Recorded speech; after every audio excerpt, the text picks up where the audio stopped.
ഈ തിരിച്ചുവരവില് ചെയ്യുന്ന സിനിമകളൊക്കെ ഭയങ്കര കിടിലൻ സിനിമകളാണ്. അതെ അതെ. ആൻഡ് വിഷ്ണുലോകവും നയം വ്യക്തമാക്കുന്നു ബാക്ക് ടു ബാക്ക് റിലീസസ് ആണ് എന്റെ അറിവ്. എന്നും നന്മകൾ. എന്നും നന്മകൾ 3 ബാക്ക് ടു ബാക്ക് റിലീസുകളാണ്.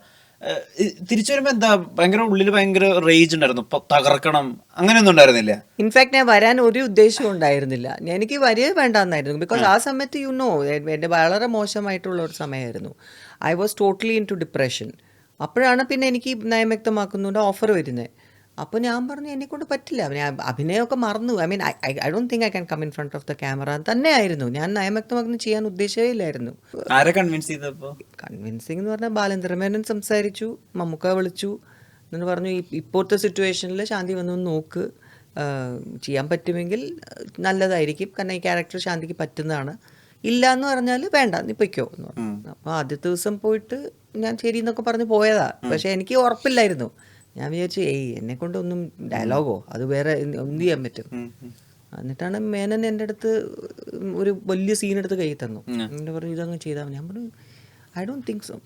മര്യാദയ്ക്ക് പോയി ചെയ്യാൻ പറഞ്ഞു. അങ്ങനെ ചെയ്യാൻ തുടങ്ങിയപ്പോഴാണ് ഞാൻ ചെയ്തു. It just came to me എന്നാണ് പറയാം. അപ്പോഴാണ് ചോദിച്ചു എവിടെ പോയി അഭിനയം എന്ന് ചോദിച്ചാൽ അതിൽ അതൊന്നും മനുഷ്യൻ്റെ മനസ്സിലുള്ള ഒരു സംഭവം ഒന്നും ആർക്കും മറക്കാനോ ഒന്നും ചെയ്യാൻ പറ്റില്ല. You can do it, you are doing it എന്ന് പറയാം. അങ്ങനെയാണ് പിന്നെ ആ പടം ചെയ്യുന്നതും. പിന്നെ കോൺഫിഡൻസ് വന്നു, കുറേയൊക്കെ നമുക്കും ചെയ്ത് വന്നപ്പോൾ അതിന് യു ഫീൽ നൈസ്. മാത്രമല്ല നമ്മുടെ ലൈഫിൻ്റെ എക്സ്പീരിയൻസസ് നമ്മുടെ ക്യാരക്ടേഴ്സ്, നമ്മുടെ പേഴ്സണാലിറ്റി ഒക്കെ ചേഞ്ച് ആവും. അപ്പോൾ അത് ഓട്ടോമാറ്റിക്കലി നമ്മുടെ ഫേസിലും അതുപോലത്തെ എക്സ്പ്രഷൻസ് ആയിരിക്കും. അപ്പം ഇപ്പം നമ്മൾ 16-17 വയസ്സിൽ വന്ന ഒരു നിദ്രയില ചെയ്ത ശാന്തികൃഷ്ണ അല്ല നയം വ്യക്തമാക്കുന്നു ചെയ്യുമ്പോഴേക്കും. ബിക്കോസ് അപ്പോഴത്തേക്ക് എൻ്റെ ലൈഫ് കംപ്ലീറ്റ് അങ്ങ് മാറി, ടോട്ടലി അപ്സൈഡ് ഡൗൺ ആയി. അപ്പോൾ അതിൽ ഞാൻ എൻ്റെ ലൈഫിൻ്റെ എക്സ്പീരിയൻസസിൽ ഉള്ള അപ്സ് ആൻഡ് ഡൗൺസ് വന്നു, എൻ്റെ കംപ്ലീറ്റ് പേഴ്സണാലിറ്റി മാറി, എൻ്റെ വിഷമം. So all that was project. അപ്പൊ നയം വ്യക്തമാക്കുന്നു home maker was had an influence of your life. Definitely അത് നമുക്ക് ആ ഒരു രീതിയിലാണ്, കാരണം ഒരു ഹൗസ് വൈഫ് ആയല്ലോ, ഞാൻ ആയിരുന്നല്ലോ, അതുപോലെയൊക്കെ ചെയ്ത്. അപ്പോൾ ആ ഒരു രീതിയിലാണ് ഞാൻ പെരുമാറുന്നതും. പിന്നെ മമ്മൂക്കക്ക് ഒരു വളരെ ഡിഫറെന്റ് ക്യാരക്ടർ ആയിരുന്നു അത്. ബട്ട് എന്നാലും ഹി വാസ് വെരി ഹാപ്പി ചെയ്യാനൊക്കെ, ബിക്കോസ് ഞങ്ങളുടെ നല്ല കെമിസ്ട്രി ആയിരുന്നു ആ പടത്തിൽ. So that really worked out very well. പിന്നെയാണ് വിഷ്ണുലോകം പിന്നെ എൻ്റെ സ്ഥിരം ക്യാരക്ടർ ആയിരുന്നു. പക്ഷേ എന്നാലും ഇന്നും ആൾക്കാർ എന്നെ എവിടെ വെച്ച് കാണുമ്പോഴും ദേവി എന്ന് പറയൂ. വിഷ്ണുലോകത്തിൽ ആ മോഹൻലാൽ പറയുന്ന ഒരു സീന്.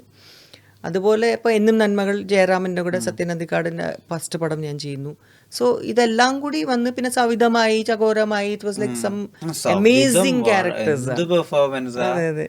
സവിതമൊക്കെ ഞാനും 26-27 ഇയർ ഓൾഡ് ആയിരുന്നു.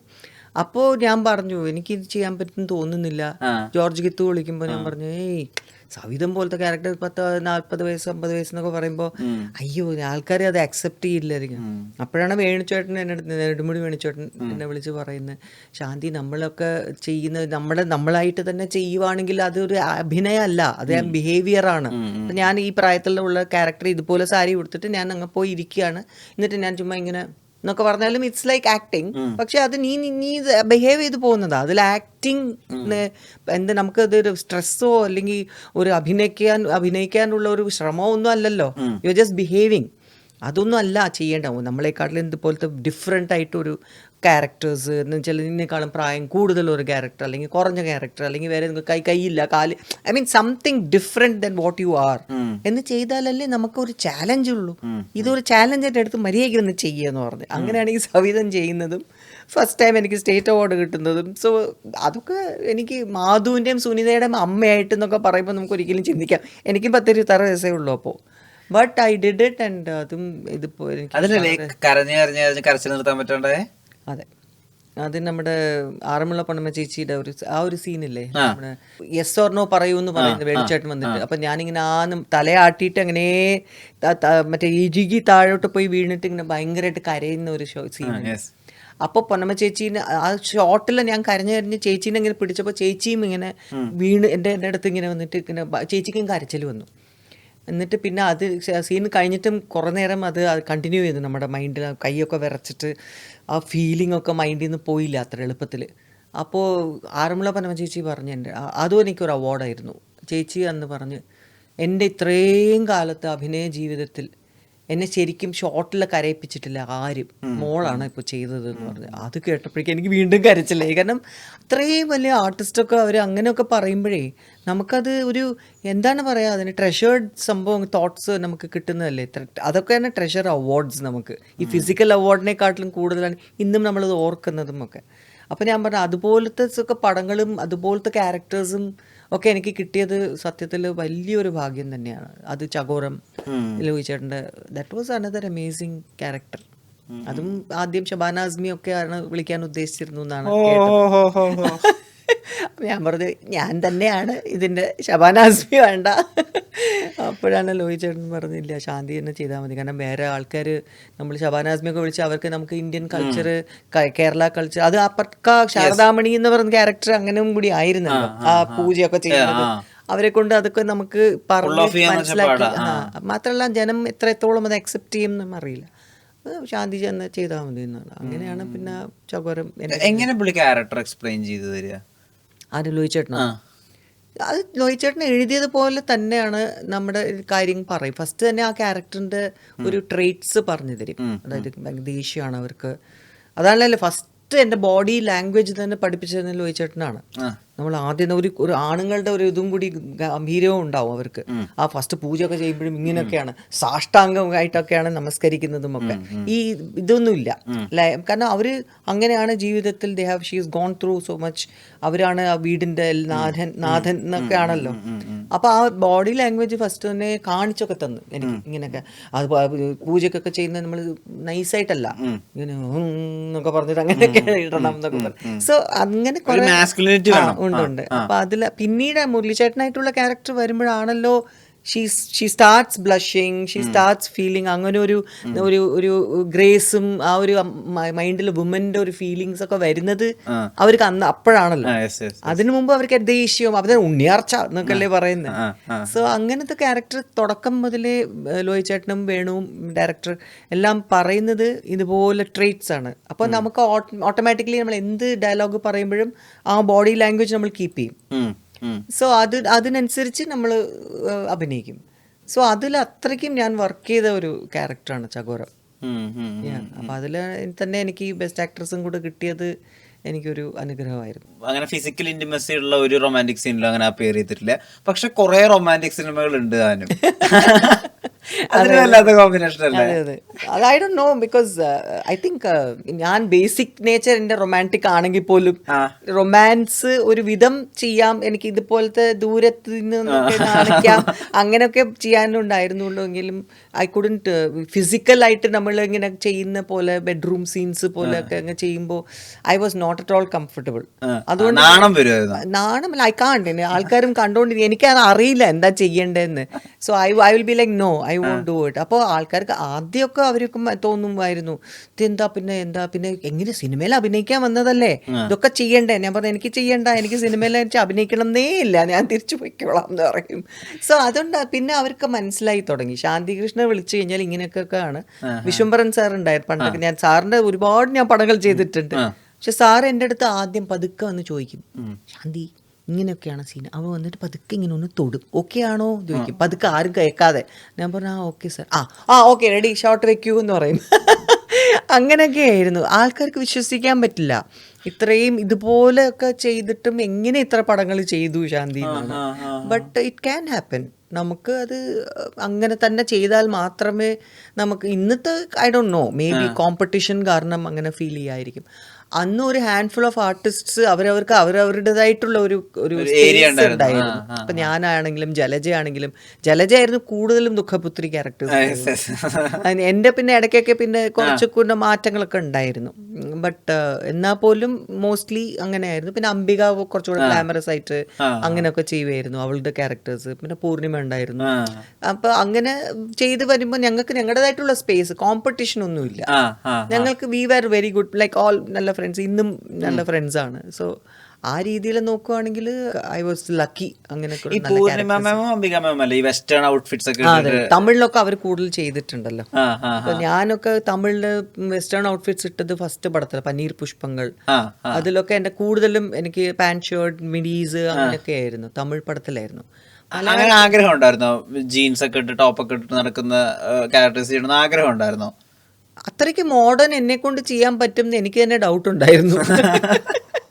കാരണം എന്താ വെച്ചാൽ എൻ്റെ face maybe it is like that. പക്ഷെ വേറൊന്നും കൂടിയുണ്ട്. എൻ്റെ നമുക്ക് ഹെയർ സ്റ്റൈലൊക്കെ മാറ്റി അങ്ങനെയൊക്കെ എൻ്റെ മേക്ക് ഓവർ ചെയ്താൽ എനിക്ക് അതും ആവാം ചെയ്യാം. ഇറ്റ് വാസ് നോട്ട് ലൈക്ക് നമ്മൾ ഇങ്ങനെ മാത്രമേ സൂട്ട് ആവുള്ളൂ എന്ന് ഉണ്ടായിരുന്നില്ല. പക്ഷെ എന്നാൽ പോലും ആ ക്യാരക്ടേഴ്സ് ചെയ്യാൻ നമുക്കും ഒരു കോൺഫിഡൻസ് വേണ്ടേ. അപ്പം ഞാൻ ഇന്നും ഏതെങ്കിലും ഒരു ക്യാരക്ടർ ഉണ്ടെങ്കിലും ഇന്ന് പിന്നെ ഞാൻ ചോദ്യം കൂടുതലാണ് എനിക്ക് അങ്ങോട്ട്. ആരെങ്കിലും എന്തെങ്കിലും ക്യാരക്ടർ കൊണ്ടുവന്നാലും അതിനെക്കുറിച്ച് മനസ്സിലാക്കാനും എല്ലാം ഇപ്പോൾ നമുക്ക് ആ എക്സ്പീരിയൻസ് ഉള്ളതുകൊണ്ട് കൂടുതൽ ചോദിക്കും എന്താണ് സംഭവം, പിന്നെ എന്തുകൊണ്ട് ഇങ്ങനെ ചെയ്യുന്നു, എന്തുകൊണ്ട് ഈ ക്യാരക്ടർ ഇങ്ങനെ സംസാരിക്കുന്നു ഒക്കെ എനിക്ക് അറിയണം.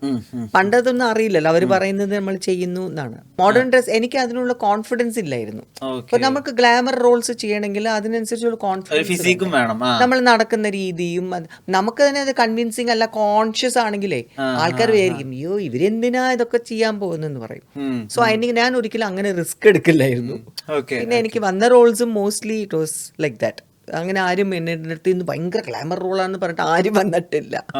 അതുകൊണ്ടായിരിക്കും ചേട്ടനും എനിക്ക് പടം തരാത്തത്. ചേട്ടന്റെ പടത്തിൽ മോസ്റ്റ്ലി എല്ലാം അങ്ങനെയാണ്. എനിക്ക് ഒരിക്കലും അത് ചെയ്യാൻ പറ്റില്ല. അതാണ്. അപ്പോൾ അതുകൊണ്ട് എനിക്ക് അതാണ് പറയാം, എന്ത് ക്യാരക്ടർ ഉണ്ടെങ്കിലും എനിക്ക് ഐ നീഡ് ദാറ്റ് കോൺഫിഡൻസ്. എനിക്ക് കൺവിൻസിങ് അല്ലെങ്കിൽ ഞാൻ പറയും നമ്മൾക്ക് കൺവിൻസ് അല്ലെങ്കിൽ എങ്ങനെയാ ബാക്കിയുള്ളവരെ കൺവിൻസ് ചെയ്യുക. സോ ഒരു ഡയലോഗ് പറയാൻ പോലും പറയും മാമിന്റെ കംഫർട്ടിൽ പറയൂ. ഇപ്പോഴൊക്കെ അങ്ങനെയാണല്ലോ, മാമിന്റെ കംഫർട്ടിൽ പറയൂ എന്ന് പറയും. മാമിന്റെ കംഫർട്ടിലാണെങ്കിൽ എനിക്ക് ഇങ്ങനെയൊക്കെ പറയാൻ പറ്റും. ഇങ്ങനത്തെ ഈ വാക്കുകൾ യൂസ് ചെയ്യുമ്പോൾ ഭയങ്കര കട്ടി വാക്കുകളൊക്കെ നമ്മൾ ഒരിക്കലും അങ്ങനെ സംസാരിക്കില്ലല്ലോ. ഒരു കാഷ്വൽ ആയിട്ട് പോകുന്ന ഒരു ക്യാരക്ടർ ആണെങ്കിൽ നമ്മൾ പറയുന്നത് അപ്പോഴേ ആ എക്സ്പ്രഷനും വരുള്ളൂ. നമ്മൾ അല്ലെങ്കിൽ ആ വാക്ക് ഓർത്തിരിക്കണം, അത് മറന്നും പോകും ചിലപ്പോൾ. So it won't work. അങ്ങനെയൊക്കെ ഇപ്പൊ പറയുന്നുണ്ട്. പണ്ടൊക്കെ അവര് പറയുന്നില്ല. പണ്ടപ്പോ ഇങ്ങനെ സ്ക്രിപ്റ്റ് സെലക്ഷൻ അല്ലെങ്കിൽ സ്ക്രിപ്റ്റ് എന്ന് പറയാൻ രീതി എങ്ങനെയാ? സെലക്ഷൻ ഒന്നും ഇല്ല എന്ന് വെച്ചാൽ അന്ന് അതുപോലത്തെ ക്യാരക്ടർ അവർക്ക് ഞാൻ തന്നെ ചെയ്യണം എന്നുണ്ടെങ്കിൽ അവർ എൻ്റെ അടുത്ത് വരും, അത് നല്ലതായിരിക്കും, it will suit me, I will do it. അപ്പൊ അന്ന് ഈ സ്ക്രിപ്റ്റ് തരുമോ, വായിക്കാൻ തരുമോ? എനിക്കൊന്നും വായിക്കാനൊന്നും അറിഞ്ഞൂടാ, മലയാളം ABC അറിയില്ല. എൻ്റെ ആദ്യത്തെ പടത്തിലൊക്കെ മംഗ്ലീഷും ഒക്കെ എഴുതിയില്ലേ, ഡയലോഗൊക്കെ ബൈഹാർട്ട് ചെയ്ത്. എനിക്ക് മലയാളം കുറച്ചൊക്കെ മനസ്സിലാവും. അത് തന്നെ ഇപ്പോഴും ടെക്സ്റ്റ് ചെയ്യുമ്പോ EVID തന്നെയാ. കാരണം എന്താ വെച്ചാൽ എനിക്ക് മലയാളം വായിക്കാൻ അറിയാം ഇപ്പോ, പക്ഷെ എഴുതാനൊന്നും അറിഞ്ഞൂടാ. അങ്ങനെ ഞാൻ മലയാളം പഠിച്ചിട്ടില്ല, ഞാൻ ഈ സംസാരിച്ച് ശീലമാണ്. ഡബ് ചെയ്യുന്നതും ഇപ്പൊ ഞാൻ ഡബ് ചെയ്യുന്നു ഞാൻ തന്നെ. ഞാൻ മറ്റേ ഞണ്ടുകളുടെ നാട്ടിൽ തൊട്ട് ഞാൻ തന്നെയാണ് എല്ലാത്തിനും ഡബ് ചെയ്യുന്നത്. ബാക്കി അതിന് മുമ്പ് ഞാൻ April 19 എന്നൊരു പടം വന്നു, അതിലാണ് ആദ്യമായിട്ട് ഡബ് ചെയ്യുന്നത്. മേനൻ സാറിന്റെ ഒരു നിർബന്ധം കാരണം മാത്രം. എന്തുകൊണ്ട് ഡബ് ചെയ്യുന്നില്ല ചോദിച്ച് ചീത്ത വിളിച്ച് എന്നെ ചിത്രാഞ്ജലി വിളിച്ച് ഡബ് ചെയ്യിപ്പിച്ചതാ. സോ അതാണ് എനിക്ക് എൻ്റെ വോയിസ് ഞാൻ തന്നെ കൊടുത്തത് അതിലായിരുന്നു. ബാക്കിയെല്ലാം പണ്ടത്തൊട്ട് ഫസ്റ്റ് പടമൊക്കെ നിദ്രയിലൊക്കെ കോട്ടയം ശാന്ത ചേച്ചി, പിന്നെ ഭാഗ്യലക്ഷ്മി എനിക്ക് ഐ തിങ്ക് അധികം ചെയ്തിട്ടില്ല, എനിക്ക് സൂട്ട് ആവില്ലായിരുന്നു. എനിക്ക് കുറച്ചുകൂടെ ബേസ് വോയിസ് ആയതുകൊണ്ട്. ലിസി ഉണ്ടായിരുന്നു, ആനന്ദവല്ലി ചേച്ചിയാണ് എനിക്ക് പെർഫെക്റ്റ്. അവരായിരുന്നു ചകോരം എല്ലാം ചെയ്തത്. രണ്ട് മക്കളുണ്ടല്ലോ, അവരുടെ അടുത്ത് ചോദിച്ചാൽ പറയുന്നത് ഏറ്റവും ക്രേസി ആയിട്ടുള്ള ഒരു അമ്മയാണ് അവർക്ക് കിട്ടിയിട്ടുള്ളതെന്നാണ്. ഭയങ്കര ജോവിയലായിട്ടുള്ള, ഭയങ്കര കളിച്ച് ചിരിച്ചു നടക്കുന്ന ഒരു അമ്മയായിരുന്നല്ലോ. ഒരു സമയത്ത് പിള്ളേർ വന്ന് അമ്മേനെ കൺട്രോൾ ചെയ്യണം എന്നുള്ളൊരവസ്ഥ. അതിപ്പോഴും അങ്ങനെ തന്നെയാ. ഞാൻ ചിലപ്പോൾ പറയുമ്പോൾ അമ്മ എന്ന് പറയും. ഞാൻ പിന്നെ ചിലപ്പോൾ നമുക്ക് ഒരു ടൈം പാസിന് വേണ്ടിയിട്ട് കോമഡിയൊക്കെ കളിക്കും. ഞാൻ ഇതുപോലൊക്കെ വട്ടൊക്കെ കളിക്കും, ചുമ്മാ ഡാൻസ് ഒക്കെ ചെയ്യുക, ചുമ്മാ ഇടയ്ക്ക് വെച്ചിട്ട് എന്തെങ്കിലും പാട്ട് വെച്ചിട്ട് അതിനനുസരിച്ച് മൂവ്മെന്റ്സ് കൊടുക്കുക എന്നൊക്കെ പറഞ്ഞാൽ അവർ എന്നൊക്കെ കാണിക്കും. അല്ലെങ്കിൽ നമ്മൾ വണ്ടിയിലൊക്കെ പോവുകയാണെങ്കിലും ഞാൻ പാട്ടൊക്കെ ഉറക്കൊക്കെ പാടും ചിലപ്പോൾ. അപ്പോൾ അവർ പറയും അയ്യോ അമ്മ, അവർ കേൾക്കും, കേട്ടോട്ടെ, നമ്മൾക്ക് നമ്മുടെ കുഷിയിലെ പാടുന്നതല്ലേ. അങ്ങനെയൊക്കെ ഉണ്ട്. അതുകൊണ്ട് ടൈം പാസ്. അവർക്ക് എന്താ അവരെ അഡ്വൈസ് ചെയ്യാറുണ്ട് എന്തെങ്കിലും കാര്യത്തില്? അഡ്വൈസ് മെയിനായിട്ട് അവർ എന്നെ കുറ്റം പറയുന്നത് പേഷ്യൻസ് ഇല്ല. അവർ പറയും അമ്മ you got absolutely no patience. പറഞ്ഞു അതിനിപ്പോൾ എന്ത് ചെയ്യാൻ പറ്റൂടാ, നമുക്ക് അങ്ങനെ ശീലമായിപ്പോയി. ടേക്ക് എ ഡീപ് ബ്രെത്ത് എന്നൊക്കെ പറയും, സമാധാനപ്പെട്, അതൊക്കെ പതുക്കെ പോവാം. കാരണം എനിക്കാണെങ്കിൽ ഈ കൊച്ചിലെ മുതൽ നമ്മുടെ ബോംബെയിൽ ജനിച്ച് വളർന്നതുകൊണ്ട് ഈ ടൈമിൽ നമ്മൾ എവിടെയെങ്കിലും കറക്റ്റായിട്ട് ബസ് പിടിക്കാനോ അതിനെങ്കിലും നമുക്ക് കറക്റ്റായിട്ട് ആ ടൈമിൽ പോയില്ലെങ്കിൽ വി വിൽ മിസ്. ഇപ്പോൾ കോളേജിൻ്റെ ആണെങ്കിലും നമ്മൾ ഏതെങ്കിലും ക്ലാസ് ആണെങ്കിൽ, അത് എൻ്റെ മാസ്റ്റർ ജി ഡാൻസിൻ്റെ മാസ്റ്റർ ജി എങ്ങനെയാ വെച്ചാൽ 8 മണിക്ക് ക്ലാസ് ആണെങ്കിൽ രാവിലെ 8 മണിക്ക് അവിടെ പോയിട്ട് നമ്മൾ തൊഴണം. അല്ലാതെ 8 മണിക്ക് ക്ലാസ്സിൽ എത്തിയാൽ പോരാ. അതെങ്ങനെ 5-10 മിനിറ്റ് അങ്ങോട്ടും ഇങ്ങോട്ടും ആയാൽ അത്രേ ക്ലാസ് എടുക്കൂ. 45 മിനിറ്റ്സ് എടുക്കുകയുള്ളൂ, അല്ലാതെ 1 hour എടുക്കൂല. He was that strict. അപ്പോൾ നമ്മൾ അതിനനുസരിച്ച് പ്ലാൻ ചെയ്യണം. അപ്പോൾ നമ്മൾ വീട്ടിൽ നിന്ന് 7 മണിക്ക് ഇറങ്ങിയാൽ 7:15 ബസ് കിട്ടും. ബസ് കിട്ടിയപ്പോൾ നമ്മൾ പിന്നെ അവിടെ എത്തുമ്പോൾ ഒരു 20 മിനിറ്റ്, അത് കഴിഞ്ഞ് നടക്കാൻ ഒരു 10 മിനിറ്റ്. ഇപ്പം ഇങ്ങനെ കാൽക്കുലേറ്റ് ചെയ്ത് അവിടെ പോയി ഡ്രസ്സ് മാറാൻ ഒരു 5 മിനിറ്റ്, പിന്നെ പോയിട്ട് 8 മണിക്ക് മുമ്പ് സാർ വരുന്നതിന് മുമ്പ് നമ്മൾ പോയി അവിടെ നിൽക്കണം. അപ്പോൾ ഇങ്ങനെ ഫുൾ പ്ലാനിങ് ഉണ്ട്. അപ്പോൾ ഈ പ്ലാനിങ് ആണ് ഇന്നും എനിക്ക്. എന്തുണ്ടെങ്കിലും ഞാനിപ്പോൾ 4 മണിക്ക് നമ്മൾ ഫ്ലൈറ്റ് പിടിക്കണമെങ്കിൽ ഞാൻ കാൽക്കുലേറ്റ് ചെയ്യും. 4 മണിയാണെങ്കിൽ നമുക്ക് അവിടെ ചെക്ക് ഇൻ കൗണ്ടർ ക്ലോസ് ചെയ്യുന്നത് 3 മണിക്ക്. അപ്പോൾ 3 മണിക്കാണെങ്കിൽ നമ്മൾ ഇവിടെ നിന്ന് പോകണമെങ്കിൽ 3/4 മണിക്കൂർ വേണമെങ്കിൽ ഞാൻ അതിനൊരു സോ ഇങ്ങനെയാണ് എൻ്റെ കാൽക്കുലേഷൻ. ബാക്കിലോട്ട് പോയി കാൽക്കുലേറ്റ് ചെയ്ത് അങ്ങനെ കറക്റ്റായിട്ട് അവിടെ എത്തി. അപ്പോൾ അവിടെ പോയി നമുക്ക് ഒരു ചായ കുടിക്കാൻ സമയം ഉണ്ടാവും, ഇതുണ്ടാവും. So the whole thing is planned in my mind. ഞാൻ അത്രയ്ക്ക് OCD ആണ് ഈ കാര്യത്തിൽ. എൻ്റെ പിള്ളേർ അങ്ങനെ ഈ സ്റ്റൈലാണ്. സ്ലോ ആയിട്ട് ഞാൻ പറഞ്ഞു, ടാക്സി വന്നവൻ നിൽക്കും, അമ്മ റിലാക്സ്, 1 മിനിറ്റ് കൊണ്ട് അവർ പോവും, അവർ ടാക്സി എത്തി. ഇതാണ് എൻ്റെ ഇത്. എന്നിട്ട് പിന്നെ ദേഷ്യം, പിന്നെ വഴക്കൊക്കെ ആവും. ചിലപ്പോൾ ഇങ്ങനെ പറയും, ഞാൻ ഇതിനാണ് കുഴപ്പം, നിങ്ങൾ സിനിമയ്ക്ക് പോവുകയും വേണം, മര്യാദയ്ക്ക് റെഡി ആവില്ല, അവിടെ പോയി ഫസ്റ്റ് സീൻ കാണാൻ പറ്റില്ല. അപ്പോൾ ഇതാണ് ഞാൻ. അപ്പൊ അത് അവർക്ക് ഇറിറ്റേഷനാണ്. എന്നാലും ഞാൻ അങ്ങനെയാണെന്ന് അവർക്ക് അറിയുകയും ചെയ്യാം. ഇപ്പം കുട്ടികൾ അവരുടെ ടീനേജിലും അത് കഴിഞ്ഞിട്ട് അവരുടെ കുറച്ചുകൂടി മെച്യൂർഡ് ഒക്കെ ആകുമ്പോൾ അവരുടെ ലൈഫിനെ പറ്റിയിട്ടുള്ള പ്രോബ്ലംസ് ഒക്കെ വന്ന് അമ്മയുടെ അടുത്ത് വന്ന് പറയുമ്പോൾ എങ്ങനെയാണ് നിങ്ങളുടെ കോൺവെർസേഷൻ ഉണ്ടാവുക? ഞാൻ എൻ്റെ എക്സ്പീരിയൻസ് വെച്ച് പറയും. റിലേഷൻഷിപ്പ് എന്ന് പറയാണ്, ഡോണ്ട് ലേൺ ഫ്രം മീ. കാരണം എൻ്റെ റിലേഷൻഷിപ്സ് ഒന്നും ശരിയായിട്ടില്ല. അപ്പൊ ഞാൻ പറയും, എന്നെ കണ്ട് എങ്ങനെ എന്തൊക്കെ ചെയ്യാൻ പാടില്ല എന്നോ അത് പഠിച്ചോളാൻ പറയും. ഇങ്ങനെ തിരിച്ചിട്ട് തന്നെ പറയാം. പിന്നെ ഞാൻ പറയാം, എൻ്റെ ഡിസിഷൻസ് നിങ്ങൾക്ക് അറിയാം. 2 കല്യാണം കഴിച്ച് 2 ഡൈവോഴ്സായി. അതുകൊണ്ട് ദയവേത് നിങ്ങൾ പാർട്ട്ണറൊക്കെ പിടിക്കുമ്പോൾ സൂക്ഷിച്ച് വളരെയധികം ആലോചിച്ചിട്ട് അനലൈസ് ചെയ്തിട്ട് കല്യാണം കഴിച്ചാൽ മതി എന്ന് പറയും. കല്യാണേ കഴിക്കരുതെന്ന് പറയും. അവർക്ക് തന്നെ വേണ്ട, അവർ തന്നെ ഇപ്പോഴും കാര്യം അത്. കാരണം they have seen so much in their life. അവർ ആ പ്രായത്തിൽ തന്നെ they have been become matured. അവർക്ക് മനസ്സിലായി അതാണെന്ന്. So they know very well. അപ്പം എനിക്ക് പേടിയില്ല അവർക്ക് എങ്ങനെ ആയിരിക്കും. അഫ്കോഴ്സ് കുറച്ചൊക്കെ ട്രസ്റ്റ് ഇഷ്യൂസ് വരും, എസ്പെഷ്യലി മോക്ക്. കാരണം അവൾക്കും ബുദ്ധിമുട്ട്, അവൾക്കും ഓരോരുത്തരെ ട്രസ്റ്റ് ചെയ്യാൻ വലിയ പാടായിട്ടുണ്ട് ഇപ്പോൾ. ബിക്കോസ് നാച്ചുറലി അവൾ കാണുന്നത് ഇതാണ്. പക്ഷേ ഞാൻ അതാ അവരുടെ അടുത്ത് പറഞ്ഞു, ഇന്നത്തെ പിള്ളേർ ദേ ആർ വെരി സ്മാർട്ട്. ഞാൻ പറഞ്ഞു, അതുകൊണ്ട് നിങ്ങൾ മെയിനായിട്ട് തന്നെ ആൾക്കാർ മ്യൂച്വൽ റെസ്പെക്റ്റ് വേണം. അതുണ്ടോയെന്ന് ആദ്യം നോക്കുക. നീയും ഒരു ഇൻഡിവിജ്വൽ ആണ് എന്നൊരു റെസ്പെക്റ്റ് അവർ കൊടുക്കണം. You should understand that you are also human being. നിങ്ങൾക്ക് അതേ ഫീലിങ്സ് ഉണ്ടാവും. അപ്പോൾ നിങ്ങൾക്ക് ആ ഒരു ഫ്രീഡവും തരണം. അല്ലാതെ കൺട്രോൾ ചെയ്യാൻ പറ്റുന്ന ഒരു ഭാര്യയ്ക്ക്, അങ്ങനെ ഭാര്യ എന്ന് പറഞ്ഞാൽ കൺട്രോൾ ചെയ്യാം, എൻ്റെ കയ്യിലാണ് എന്നൊക്കെ പറയുന്ന ആൾക്കാരുടെ അടുത്ത് നിന്ന് അങ്ങ് ഓടിപ്പോയാൽ എന്ന് വരെ പറഞ്ഞിട്ടുണ്ട്. So they talk to me like friends. ഞാൻ അങ്ങനെയാണ്, ഒരു അമ്മ ആയിട്ട്. ഞാൻ ഇടയ്ക്കൊക്കെ പറയും, ഞാൻ നിന്റെ അമ്മയാണ് കേട്ടോ എന്ന്. അത് മറക്കരുത്. അപ്പൊ ഞാൻ ആക്ച്വലി അങ്ങനെ സുന്ദരിയായ പെൺകുട്ടിയെ കണ്ടു, അമ്മ ഭയങ്കര സുന്ദരിയായ പെൺകുട്ടിയെ കണ്ടു, എനിക്ക് ക്രഷായി എന്നൊക്കെ പറയും. അതൊക്കെ പറയും. അതിന് ക്രഷൊന്നും ആയിട്ടില്ല, പക്ഷെ എന്നാലും പറയും. they tell me everything. ഞാൻ ലൈക്ക് ഐ സെഡ്, എൻ്റെ അമ്മയും ഒക്കെ, ഞാൻ എൻ്റെ അമ്മയും ബെസ്റ്റ് ഫ്രണ്ട്സ് തന്നെ ഇന്നും. അപ്പോൾ അമ്മയുടെ അടുത്ത് എന്തെങ്കിലും കാര്യം പറയണമെങ്കിൽ ഞാൻ ആദ്യം പോയി അമ്മയുടെ അടുത്ത് എല്ലാം പറയും. സോ അതുകൊണ്ട് എനിക്ക് ഒരിക്കലും ബെസ്റ്റ് ഫ്രണ്ട്സ് എന്ന് ആരും ഇല്ലായിരുന്നു. മനസ്സിലായില്ലേ? അപ്പോൾ എനിക്ക് എന്ത് പറയാനുമുള്ള ഫ്രീഡം അമ്മയാണ്. അതുപോലെ തന്നെ എൻ്റെ മക്കൾക്കും ശരിക്കും അവർക്കും ഉണ്ട് ബെസ്റ്റ് ഫ്രണ്ട്സ്. പക്ഷെ എന്നാൽ പോലും അവർ എൻ്റെ അടുത്ത് ഒന്നും ഒളിച്ചു വെക്കുകയൊന്നുമില്ല. എന്തെങ്കിലും ഉണ്ടെങ്കിൽ അവർ ആദ്യം എന്നെയാണ് ടെക്സ്റ്റ് ചെയ്യുന്നത്. സോ ആ ഒരു ഫ്രീഡം ഞാൻ അവർക്ക് കൊടുത്തിട്ടുമുണ്ട്. അപ്പോൾ അല്ലെങ്കിൽ നമ്മൾ കംപ്ലീറ്റ് സ്റ്റോപ്പ് ചെയ്യും. നമ്മളൊരു ആൻറ്റീക്ക എന്ന് പറഞ്ഞാൽ എവിടെയെങ്കിലും കൊണ്ട് ഇരുത്തുകയും ചെയ്യും. അമ്മ ഒന്നും അറിയില്ല എന്നായി പോവും. അപ്പൊ നമ്മൾ അപ്ഡേറ്റ് ചെയ്തുകൊണ്ടിരിക്കണം. അതാണ്. ഇപ്പൊ നമ്മൾ എന്തെങ്കിലും ഇപ്പൊ നിങ്ങളുടെയൊക്കെ ഈ വാക്കുകളില്ലേ, ഇപ്പൊ ഇൻസ്റ്റയിലാണെങ്കിലും എന്താണെങ്കിലും സോഷ്യൽ മീഡിയയിലെ ഞാൻ വേണ്ടാന്ന് വിചാരിച്ചിരുന്നപ്പോഴാണ് എൻ്റെ മോൻ തന്നെയാണ് അതിൽ ഇൻസ്റ്റയിലൊക്കെ എന്നെ അക്കൗണ്ടൊക്കെ തുടങ്ങിയത്. അത് കഴിഞ്ഞിട്ട് പിന്നെ നമ്മളത് വല്ലപ്പോഴൊക്കെ ഒന്ന് ഇടും. അമ്മ എന്താ ഇടാത്ത? ഞാൻ പറഞ്ഞാൽ എനിക്ക് അത്രയല്ലോ ഇടാം, നീ റീലൊക്കെ ഇടണം. ഞാൻ പറഞ്ഞു, ആ റീലൊക്കെ ഇടാനൊക്കെ എനിക്ക് അങ്ങനെ ഞാനൊക്കെ നോക്കിയതാ. ഞാൻ പറഞ്ഞു, പിന്നെ എയർപോർട്ടിൽ പോയിട്ട് ഓരോരുത്തർ ഇൻഫ്ലുവൻസേഴ്സ് ഒക്കെ ചെയ്യുന്ന പോലെ ഞാനും ട്രൈ ചെയ്തു. പക്ഷെ ഞാനിങ്ങനെ എടുത്തിട്ട് ഞാൻ സ്വയം സംസാരിക്കാൻ വിചാരിച്ച് അങ്ങോട്ട് നോക്കുമ്പോൾ എല്ലാവരും എന്നെ നോക്കുന്നു. ഞാൻ പതുക്കെ ഫോൺ എടുത്ത് മാറ്റി. ഞാൻ പറഞ്ഞ ഇൻഫ്ലുവൻസേഴ്സ് ഒക്കെ അവർ സെപ്പറേറ്റ് ആ ഒരു ധൈര്യം വേണം. അവരെ ഞാൻ സെല്യൂട്ട് ചെയ്യുന്നു. അതൊരിക്കലും നമ്മളായിട്ട് അങ്ങനെ ഒരു കോൺഫിഡൻസ് ഇല്ലെങ്കിൽ ചെയ്യരുത്. വൃത്തികേടല്ലേ എല്ലാവരും ചെയ്യുന്നു ഞാനും ചെയ്യട്ടെ എന്ന് പറഞ്ഞിട്ട്. സോ എനിക്ക് യൂട്യൂബ് ചാനലൊന്നും തുടങ്ങില്ല, എനിക്ക് തോന്നുന്നില്ല. തുടങ്ങാൻ ആരെങ്കിലുമൊക്കെ കൂടെ ഉണ്ടെങ്കിൽ വേണമെങ്കിൽ ചെയ്യാതിരിക്കും. പക്ഷെ എനിക്ക് സ്വയം ചെയ്യാൻ ഇതേവരെ തിങ്ക് ചെയ്തിട്ടില്ല. അന്വേഷണിക്ക് ഒരുപാട് ഇഷ്ടമുള്ള കേരളത്തിലെ ഏറ്റവും ഇൻഫ്ലുവൻഷ്യൽ ആയിട്ടുള്ള ഒരു യൂട്യൂബർ ഉണ്ട്. അതാരാ? മകളെ പോലെ കരുതുന്ന ഒരാൾ. അതാരാണ്? അഹാന കൃഷ്ണ. ആഹാനയോ? അതെ അതെ, അവളും പിന്നെ ഇപ്പോഴും കംപ്ലീറ്റ് എല്ലാത്തിനും ഇത് ഷി വിൽ കോൺടാക്ട് മീ. നിങ്ങൾ ഭയങ്കര സിംഗായിരുന്നു ഞണ്ടികളുടെ നാട്ടിലെ. അതല്ലേ അവളെപ്പോഴും പറയുന്നത്. അവൾ കൊച്ചു വാവയായിട്ട് ഇരിക്കുന്ന സമയത്ത് ഞങ്ങൾ കുതിരകൾ എന്ന് പറഞ്ഞിട്ട് ഒരു സീരിയൽ ചെയ്തുകൊണ്ടിരുന്നപ്പോൾ അവളുടെ അമ്മയും അച്ഛനും മറ്റേ അവിടെ വന്നായിരുന്നു. അപ്പോൾ എനിക്ക് അതിലൊരു മോള് കൊച്ചു വേണം എന്ന് പറഞ്ഞ് ഒരു സീനിൽ വേണം എന്ന് പറഞ്ഞപ്പോൾ ഇവള് ഭയങ്കര കരച്ചിലായിപ്പോയി. അപ്പോൾ അത് വേണ്ടാന്ന് വെച്ചു. പക്ഷെ ഇന്നും ഇത്രയും വർഷം കഴിഞ്ഞിട്ടും ഈ അമ്മയുടെ മോളായിട്ട് തന്നെ ഞാൻ അഭിനയിച്ചു എന്ന് പറഞ്ഞാൽ അവൾക്ക് ഭയങ്കര ഹാപ്പി ആയിരുന്നു. അപ്പോൾ എപ്പോഴും പറയും ഒന്ന് എൻ്റെ റിയൽ അമ്മ, ഒന്ന് എൻ്റെ റിയൽ അമ്മ എന്ന് എപ്പോഴും പറയുന്നതാണ്. ഞാൻ റിയൽ അമ്മ, എന്നെ ഞണ്ടുകളുടെ നാട്ടിലെ അമ്മയായിരുന്നു. മറ്റേത് അവളുടെ റിയൽ അമ്മ സിന്ധു.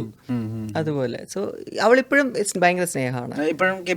പിന്നെ പിന്നെ കാണാറുണ്ട് അവരുടെ അപ്ഡേറ്റ്സ് അവരുടെ. പിന്നെ ഞാൻ ഇടയ്ക്കൊക്കെ അവളുടെ എന്തെങ്കിലും ഉണ്ടെങ്കിൽ ഞാൻ അവൾക്ക് ലൈക്ക് ചെയ്യും, അല്ലെങ്കിൽ അവൾക്ക് DM ചെയ്യും, എല്ലാം ചെയ്യും. DM ഒക്കെ ചെയ്ത ഞാൻ പറഞ്ഞില്ലേ ഞാൻ അപ്ഡേറ്റ് ചെയ്തിരിക്കുവാന്ന്. അല്ല, അപ്പൊ ഇപ്പത്തെ പ്രണയങ്ങൾ, ഇപ്പോഴത്തെ റിലേഷൻഷിപ്സിലൊക്കെ തന്നെ ഒരുപാട് വ്യത്യാസങ്ങളൊക്കെ ഉണ്ട്. ഇന്ന് ലവ് മാത്രമൊന്നുമല്ല, ഇന്ന് കുറെ കൈൻഡ് ഓഫ് റിലേഷൻഷിപ്സ് ഒക്കെ ഉണ്ട്. ഇന്ന് നമുക്ക് സിറ്റുവേഷൻഷിപ്സ് ഉണ്ട്. കേൾക്കുമ്പോൾ എന്തോ പോലെ. സിറ്റുവേഷൻഷിപ്പ് എന്ന് വെച്ചാൽ എന്താണെന്നറിയോ? എനിക്ക് ഏകദേശം അറിയാം. അതായത് നമ്മുടെ ഒരു സിറ്റുവേഷനിലാണ്, പക്ഷെ നമ്മൾ ആ സിറ്റുവേഷൻ എന്താന്ന് ഫിഗർ ഔട്ട് ചെയ്തിട്ടില്ല. അങ്ങനത്തെ ടേംസ് ഒക്കെ കേൾക്കുമ്പോ എന്താ ഫീൽ ചെയ്യുക? എനിക്കിഷ്ടല്ല. I mean it's so confusing. അതെന്തുവാ അത് അങ്ങനെ ഒരു റിലേഷൻഷിപ്പ് എന്നൊക്കെ പറയുമ്പോൾ നമുക്ക് തന്നെ അറിഞ്ഞുകൂടാ. അല്ല, ഇന്നത്തെ പിള്ളേർക്ക് അറിയായിരിക്കും എന്തൊക്കെയാണ് അവർക്ക്, അതാണ് ഇഷ്ടം. ഞാൻ പറഞ്ഞില്ലേ, അവർക്ക് ഇപ്പൊ they don't believe in marriage എന്നൊരു സിറ്റുവേഷൻ ആയി തുടങ്ങി. അവർക്ക് എന്തുകൊണ്ട് നമ്മൾ ഈ ലീഗൽ വഴി മാരേജ് ഒക്കെ ചെയ്താൽ പിന്നെ ഡൈവോഴ്സ് ചെയ്യണം തോന്നിക്കഴിഞ്ഞാൽ, കാരണം ഇപ്പോൾ തൊട്ടത്തിനും പിടിച്ചതും ഡൈവോഴ്സ് ആയിട്ടല്ലേ ചിന്തിക്കുകയുള്ളൂ.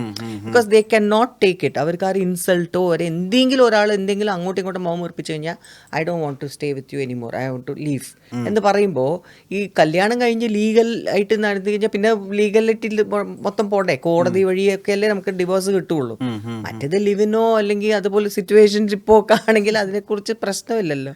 അങ്ങനെ ചിന്തിക്കുന്നുണ്ട്, ഒരുപാട് പേര് പറയുന്നുണ്ട് I don't believe in marriage എന്ന്. അതാണ്. അപ്പോൾ I think that could be one of the reasons. കാരണം ഇന്നത്തെ പണ്ടത്തെ ആൾക്കാരുടെ പോലെ ഒന്നും ക്ഷമ ഞങ്ങൾക്കില്ലായിരുന്നു. ഞങ്ങളെ പോലെയുള്ള ക്ഷമ അടുത്ത ജനറേഷനില്ല. So I just feel that is one case. പക്ഷേ എൻ്റെ ചേട്ടന്മാരുടെ മക്കളുണ്ട്, അവരുടെ കല്യാണം കഴിച്ചതാണ്. The way they are leading their married life is a good example of how ഇന്നത്തെ ജനറേഷൻ ജീവിക്കണം എന്ന്. കാരണം അവർ ആസ് മാരിഡ് കപ്പിൾസ് അവർക്ക് ആ ഒരു ഫ്രീഡം ഉണ്ടല്ലോ, പരസ്പരം ട്രസ്റ്റ്, പരസ്പരം റെസ്പെക്ട്, പരസ്പരം ദേ നോ കോൺവെർസേഷൻ ഉണ്ടാവണം. നീ എന്താ ചെയ്യുന്ന ലൈഫിൽ they should know about each other. ഭയങ്കര കമ്മ്യൂണിക്കേഷനാണ്. ഇതൊക്കെ നമ്മൾ കാണുമ്പോൾ യെസ് ഇങ്ങനെയാണ്. ഞാൻ എൻ്റെ പിള്ളേരുടെ അടുത്ത് പറയുന്ന ഒരു കാര്യം കൂടിയാണ്, ഇഫ് നിങ്ങൾക്ക് മാരേജിനോടും ഇതിനോടും ഒക്കെ കൺഫ്യൂഷൻ ആണെങ്കിൽ ഇവർ നിങ്ങളുടെ സ്വന്തം ചേട്ടന്മാരുടെ ലൈഫ് നിങ്ങൾ take it as an example and see how they are living. അങ്ങനെയും ഉണ്ടടാ എന്ന് പറയും. മനസ്സിലായില്ലേ? So because you can lead a life like that. അതാണ്.